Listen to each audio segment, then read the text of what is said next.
And there was thunderstorms, and it began to rain soon afterwards. In the early hours on the third day at 7 a.m., a glorious morning, the sun shined bright into the house of Ndunka. Out of the house came out a sharp voice of a little one who was born on that day, a voice of every woman's joy, the cry of a newborn baby. As she made her first voice, and she breathed the air of the world, her father felt joy and happiness immediately. A baby girl with blue eyes, dark skin, and dark hair. When the neighbors around saw the baby, they wondered what type of child is this. Her eyes reflect the skies. A blue-eyed baby. An old woman who lived next to Ndunka, who has not been well for about 2 months. When she touched the baby, she felt a warm feeling flowing through her body, a feeling she has never felt before. She immediately regained her strength and she began to sing and pray for the child. She told Ndunka about the miracle she got when she touched his child, and she said to Ndunka, "Your child is a miracle child."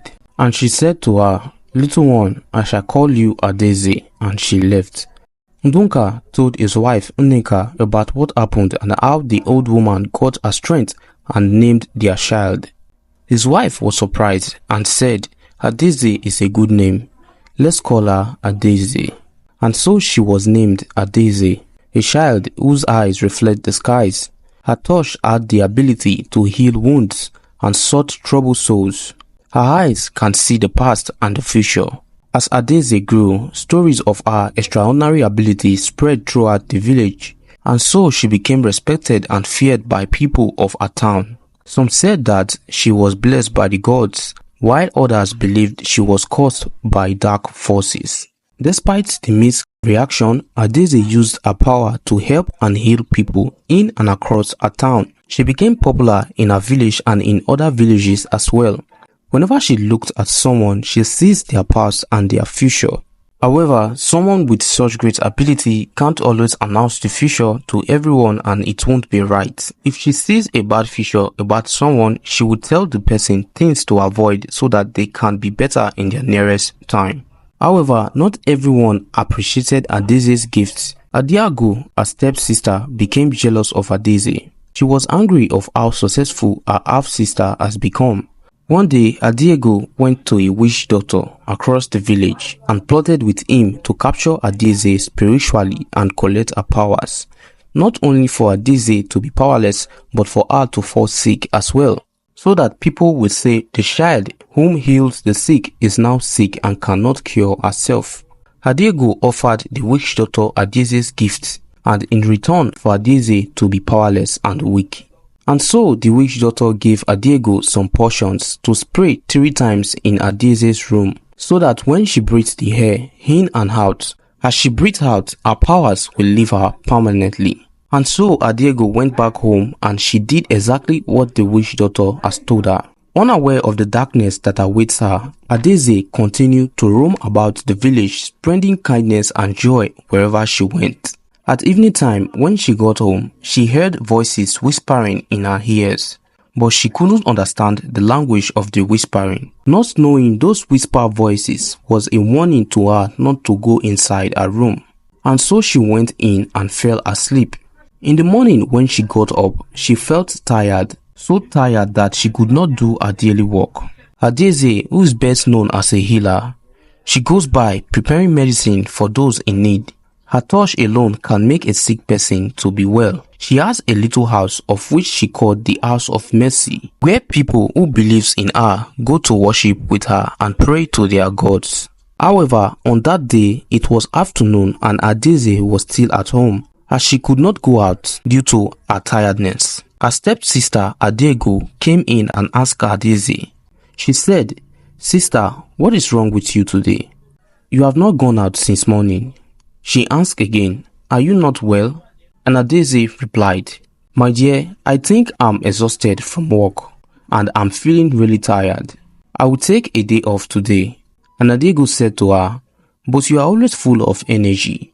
Or are you pregnant?" Adaeze laughed and said, "Stop saying that. I'm not yet done with my calling for me to settle down with children, and besides, I still have a mother whom I call mommy."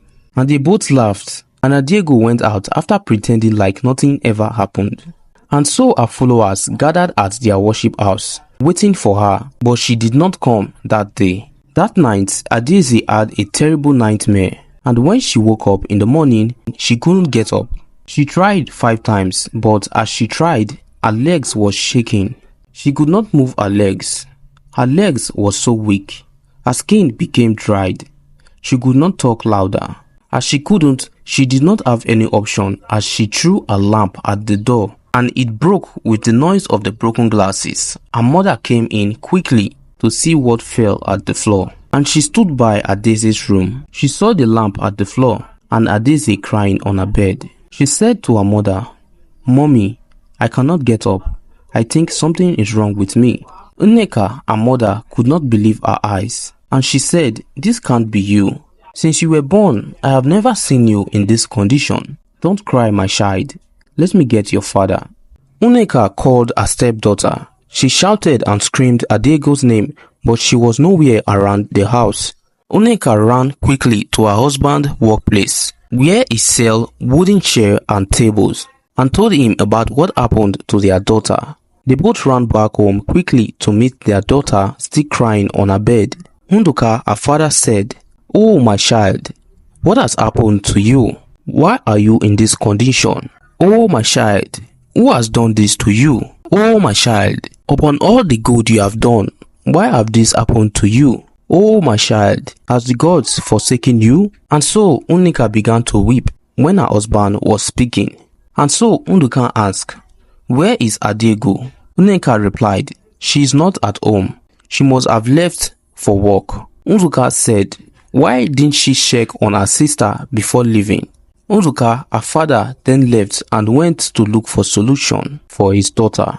Later that day, Adaeze's friends and followers came to her house to see her. As they got there, they saw her laying on her bed, looking sick, and they were surprised. They asked, "What has happened to her?" And she said, "I woke up and was feeling tired the other day and could not go to work.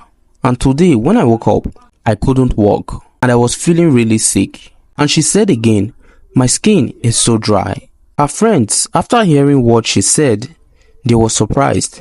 Some began to gossip her outside. Some said, "What if it's from the gods?" And others said, "It cannot be because all she has done is good," not knowing it was her stepsister's doing. When her father got home later in the evening, he brought some medicine for her, of which he got from a native doctor from the village. And when she took it, she felt a little bit relief. But after she was relieved a little bit, it became worsened again. When Adego got home, Nduka, her father, questioned her and shouted at her. He said, "Why didn't you check on your sister this morning before going out?" And she replied, "I thought she went out already because she normally go out early. That's why I did not check on her." And he said, "Your sister is not well. She has been at home since morning and she is unable to walk." Adego, after hearing what her father said, she shouted, "What? How come? What is wrong with her?" Her father replied, "We don't know yet. When I visited the native doctor, he told me it might be due to stress, and he said it may go away by itself." And 2 weeks after, Adaeze was seen walking in the village with the aid of a walking stick. Adaku, one of the village girls who doesn't like her, after she saw Adaeze with walking sticks, she began spreading the news, saying across the village, "Adaeze, the mysterious child, the great healer, is not well. She cannot heal herself from her own sickness. The gods must have punished her for her witchcraft powers." And some other people, after seeing her, said, "Why can't she heal herself? Or has she gone powerless?" And one angry man walked up to her and said, "You lady who told me I have a bad future if I don't stop drinking and spending money, look at your future now, walking with sticks." And he said, "Heal yourself, let me see, and I will repent this minute." Adaeze, after hearing what the man said to her, she looked at the skies and wept, and she said, "My God, is this what I get for the good works I have done? You gave me these eyes to see the past and the future of others, and yet I couldn't see my own future. Oh, why have you forsaken me, O gods of my fathers?" As she wept, she laid a curse and she said, Be it a man or a woman, whoever has done this to me, let the sky feel my pain. Let them speak or face the consequences. And there was thunderstorms, and it began to rain soon afterwards. It was evening time. Adiego came home very late. When she got home, she was soaked in raindrops and was shivering. She asked for hot water and it was given to her by her stepmother. Adiego was born before Adieze. Her father, Nduka, was to marry her mother, Ifunanya, but because Nduka isn't wealthy enough, her mother decided not to marry him. And so, the night was troublesome for Adiego. As the rain of Adieze's curse touched her, she felt ill immediately. The next morning, she couldn't go out. She was having fever and she treated it for 10 days, but it wasn't going away. Her hair began to fall off. Her skin turned like green and yellow. When she sleeps, she sees fire surrounding her. For 2 months, she was sick, unable to walk, unable to leave the house. Adieze would stay with her even though she was still walking with sticks. She took care of her, not knowing it was the consequences of her action that made her sick. Adiego, in a very bad condition, she told Adieze to call her mother and father, and she did just so. And Adiego said, "Mother, father, sister, I am sorry." And they replied at once, "Why are you sorry?" Her father said, "It is not your fault you are this way. Only the gods know why this has happened to you and your sister." And Adiego said, "Adieze, I am the one who did this to you. I sprayed a potion of which a witch doctor gave me to take away your gifts and to make you sick. Because of my jealousy of you, because of how prosperous you are, I became so jealous of you that I wanted all the good things you have to leave you. I am sorry, my sister. Please forgive me." Adieze wept and wept and wept. She looked at her and said, "I am not angry at you, but I forgive you." Her mother and father was in deep surprise. They couldn't say any words. Adieze managed to walk with her stick as she took a drink outside their house. She poured some at the ground and took some in her mouth. She held it for about 10 seconds as she weeps. She then poured the drink out of her mouth and she looked at the skies and she released the curse. She said, "My Father, who art in the skies above all things on the earth, I have seen my pain and I have decided to let go of my pain. On this day, let my pain be free." And she went in. At midnight, rain started falling. Adieze woke up and took a cup and she went under the rain at night. She took a full cup of rainwater and she poured half of the rainwater at her feet, and she poured the remaining rainwater inside the cup at her stepsister's feet as she was deep asleep. And so the night passed by. The next morning when they wake up, Adieze regained the strength at her feet and she could walk without the sticks, and Adiego was well again. She got up from the bed.